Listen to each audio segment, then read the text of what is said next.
जन्म कुंडली दिख रही है, ये सब आपके समक्ष है। अब इसे आज हम समझने क्या वाले हैं उसको थोड़ा ध्यान से समझिए।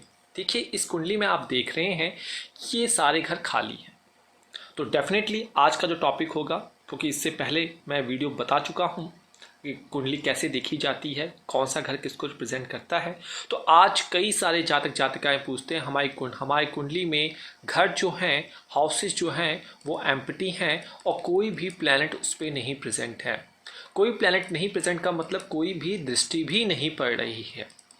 तो ये इस वीडियो को आप अंत तक देखिए और आपको उपाय बताने वाला हूँ, वो उपाय आप करेंगे और किस केस में आपको वो करना ही करना है और आपके लिए वो बहुत ज़्यादा फायदेमंद होगा। तो देखिए, हर इंसान की कुंडली में 12 घर होते हैं और ये नहीं है कि सारे घर के घर जो होंगे वो उसमें कोई ना कोई प्लैनेट होगा।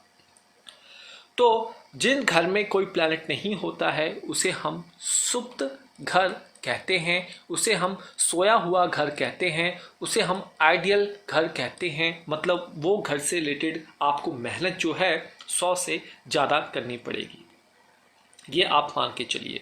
तो सुप्त घर को जागृत करना बहुत ज़्यादा आवश्यक होता है। जिस घर में कोई ग्रह नहीं होता उससे संबंधित परिणाम व्यक्ति को बहुत कम मिलते हैं परंतु बहुत धीरे धीरे मिलते हैं और आदमी जो है वो बहुत ज़्यादा फ्रस्ट्रेटेड हो जाता है। तो आपने अपने D1 और D9 चार्ट को उठा के रखना है टेबल पे और देख लेना है क्या दोनों कुंडली में कोई ऐसा घर है जो दोनों कुंडली में खाली है। मतलब मान लीजिए D1 में पहला और D9 में पहला खाली है, तो आपको इनका उपाय करना ही होगा। अगर नहीं खाली है कोई बात नहीं, लेकिन अगर हैं, चाहे वो सेकंड हाउस दोनों D1 D9 में सेकंड हाउस खाली हो, 7th हाउस दोनों में ही खाली हो, तो आपको उस घर से रिलेटेड उपाय करने ही हैं। तो उन उपायों की मैं यहाँ पे चर्चा करूँगा। उपाय बहुत सिंपल हैं, कोई भी टफ नहीं है, आप आसानी से अपने घर पर कर सकते हैं।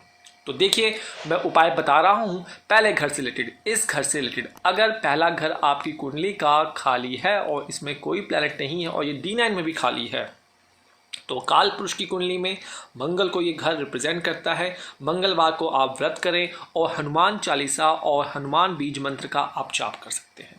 हनुमान जी को 5 लड्डुओं का भोग लगाएं और ये आपको सोने पे सुहागे की तरह कार्य करेगा।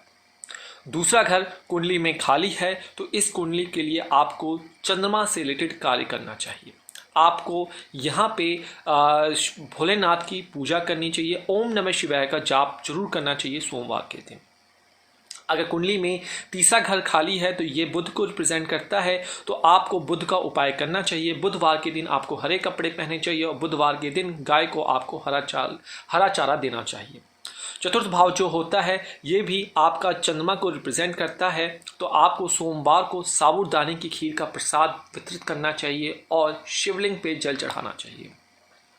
पंचम भाव को जगाने के लिए, क्योंकि ये सूर्य को रिप्रेजेंट करता है, सबसे अच्छा उपाय है कि आप सूर्य देव को उठकर जल अवश्य दीजिए, खासकर रविवार के दिन, और आदित्य हृदय स्तोत्र का पाठ कीजिए। आप सूर्य के बीज मंत्र का भी पाठ कर सकते हैं। छठा भाव अगर खाली है तो जैकपॉट है, कोई प्रॉब्लम नहीं है। कुंडली के छठे, 8वें और 12वें भाव खाली होते हैं तो आपको पीड़ा नहीं मिलती है, आप आराम से चीज़ों को प्राप्त करते हैं। मतलब कि आपके दुश्मन रोग नहीं होते हैं, छुपे हुए लोग नहीं होते हैं। और अगर यहाँ पे प्लैनेट हैं तो आपको उपाय क्या करना है, राहु का करना है। आपको अपने जन्म दिवस के अवसर पर बादाम मंदिर में अवश्य चढ़ाना चाहिए। अगर 7वां भाव कुंडली का खाली है उस केस में आपको शुक्र को जगाना होगा। शुक्र को जगाने के लिए आपको गाली गलौज से बचना होगा, स्त्रियों का अपमान नहीं करना चाहिए और लक्ष्मी चालीसा और लक्ष्मी वंदना का पाठ करना चाहिए। कुंडली में अष्टम भाव मैं पहले ही बता चुका हूँ, छठे भाव से संबंधित होता है।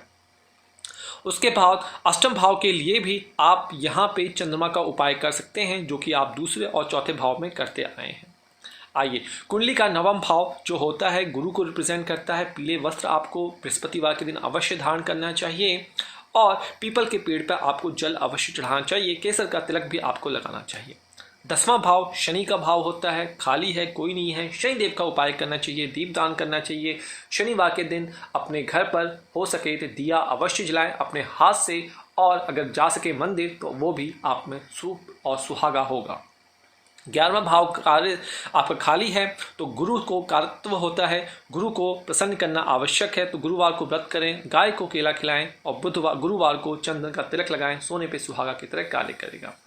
12वां भाव कुंडली का खाली है, बहुत बढ़िया है, टेंशन की कोई बात नहीं है। अगर यहाँ पे कोई प्लेनेट है, कुत्ता पाल लीजिए तो आपकी बढ़ोतरी करेगी। तो आपने देखना ये है कि D1 और D9 में से कौन सा घर दोनों में एक साथ खाली है। या 10वां यहाँ खाली है, 10वां यहाँ खाली है तो शनिदेव का उपाय करना है।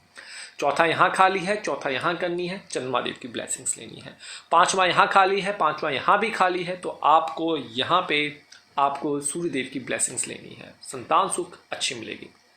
तो ये सिंपल तरीका है, आशा करता हूँ आप समझ गए होंगे और ये उपाय करके आप अपने सोए हुए ग्रह को उजागर कर सकते हैं। अगर आपको यहाँ भी लगता है किसी प्रकार की सहायता, आप हमारे ज्योतिष घर वैदा ऐप या फिर हमारी वेबसाइट से हमसे जुड़ सकते हैं। साथ ही साथ आप हमारे बेल को प्रेस ऑन कर दीजिए ताकि नोटिफिकेशन आपको पता लग जाए कब कौन सी वीडियो आ रही है।